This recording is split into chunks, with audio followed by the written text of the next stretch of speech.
Because you're also distinguishing somewhere about the difference between, the depth psychology and height psychology. Yes. Um, do you want to say more Yes. about that in this See, context? depth psychology is very much about purification of your instinctive life, bringing the repressed stuff in the lower unconscious up into the awareness where it can be liberated, where it can be healed. And a lot of these patterns that I just described, power and ambition comes from early Mm, wounding. mm, So even though we work with transpersonal psychology, very often when this new impulse come, I want to serve, then we really have to go deep into the lower unconscious in order to reveal, all these ego-centered parts of us that don't want to serve, but wants to get applauded, wants to be admired, wants to be number one. And actually now when we are speaking about it, I had a client, he was a very well-known actor, and he had a very successful life, but what he came to me with was his problem with women. His problem, he has a load of women was just throwing themselves at him. He was very good looking and charismatic, but he felt so empty. His love relationship was just going through one relationship after another, because there was so many opportunities. So and it felt empty, and he felt that he was in a place in his life where he in some way doubted that he has the ability to really love another human being, because it was when we did the sessions through many hours, we disclosed that there was some kind of, he was just using mm, uh, women for validation. And beneath it, of course, were a deep mother wound. He tried to, heal through all these external women and means. But actually, why he came to me was a deep longing for a more sustainable relationship of equality. And he actually had an inner romantic in him where he believed in the big love. And for me, this was, and we spoke about that it was a calling from his transpersonal love nature. He wanted a relationship to a woman where he could not only share the sexual part and the excitement part, but also share the mental part, having a common interest, but also working together and perhaps sharing. He was meditating and had, visions of working with his acting, but in a different way, where in a more experiential way. So he had some kind of a vision for a relationship, but that was much more honest and much more transparent.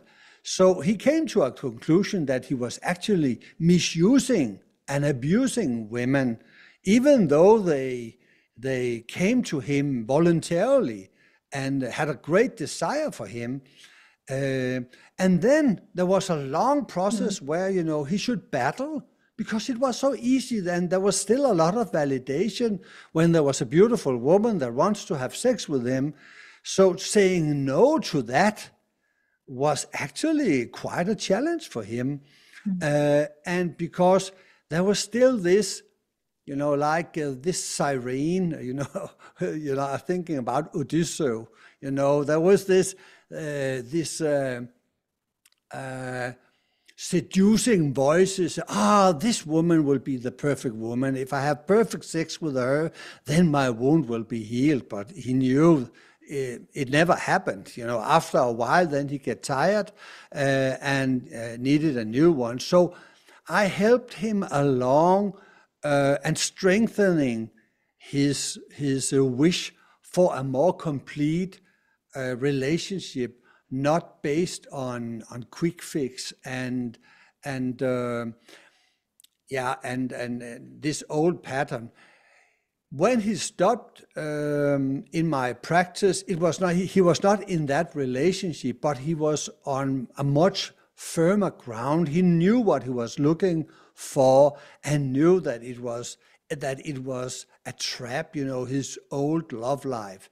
So this is I think a very good example about how his soul, how his higher nature brings in new values, new ideals about a love life that is much more holistic, much more based on genuine love and not just gratification of your sexual needs. And so, yeah, that's a very good example from my practice.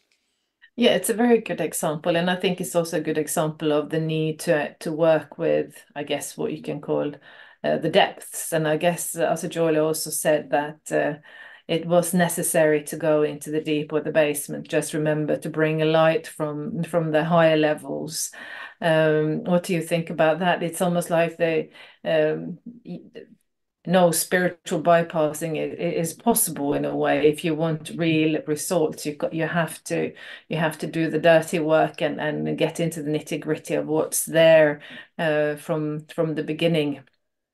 Exactly. I think this is such a crucial insight, and I think there's no way around it, because when the ideal from the souls start to enter the personality, and it could be the ideal of a better relationship, a higher relationship, then if you are going to realize this, if you are going to actually have that kind of relationship, what's opposite in you will rise to the surface.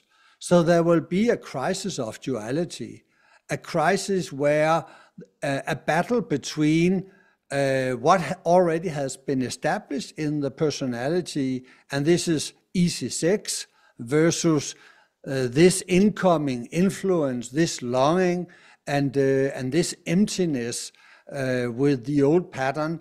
And so we have to battle it out. We have to go into the deep and confront this mother wound in this particular case, and doing work in the lower unconscious in order to embody and manifest what's in the transpersonal. And I think also, Asa Jolie wrote actually a lot about the psychosynthesis of the couple. And I think he laid out a very beautiful vision of how a relationship could be.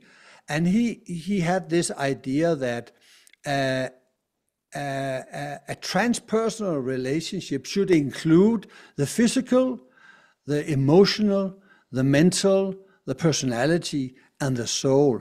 And what does that mean? It means that, of course, it should be based in a physical life together, sexual exchange, have an intimacy, that's part of it.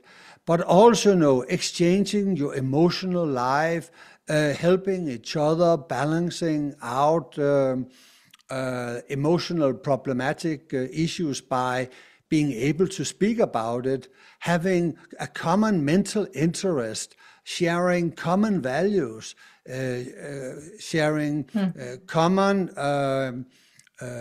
types of needs, and also personality,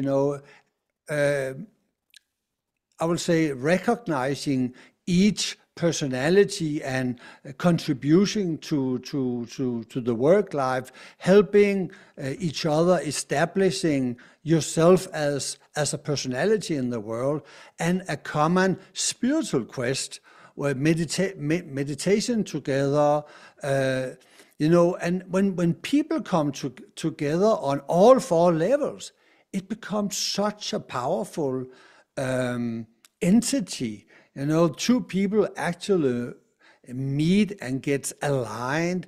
And it will also be a very purificatory and very transformative experience if we are aligned, because we are open to explore whatever emerges in the relationship and take responsibility for what comes up, owning what comes up. And I think this vision, I know it's an ideal, and of course we cannot practice it to perfection, but just to have that kind of ideal, I think is very, very beautiful. And this is what I try to practice together with my wife. Um, and and it's an ideal where we work towards a psychosynthesis of the couple. And it was with that Hmm. idea in my background that I would say, able to help this person with this problem, because I could see that his love relationships were basically only meeting. You know, if you have two eggs, it was only the sexual part and the emotional gratification that was part of the you know, relationship. There was no acknowledgement of the other person as an individual. So it was totally lacking of the heart quality and the bigger vision. And that was his longing to bring more of that into play in his love relationship. But it will take years to accomplish this, especially if we have deep wounding in relation to our early caregivers. Yes, but there you said the key word for me is longing. Whatever issue that you're bringing into the room, it seems to me that that longing is coming from that deeper place, and sometimes it's hard to define what that longing is all about. But trying to kind of understand what this longing is about is helping you to make the right steps.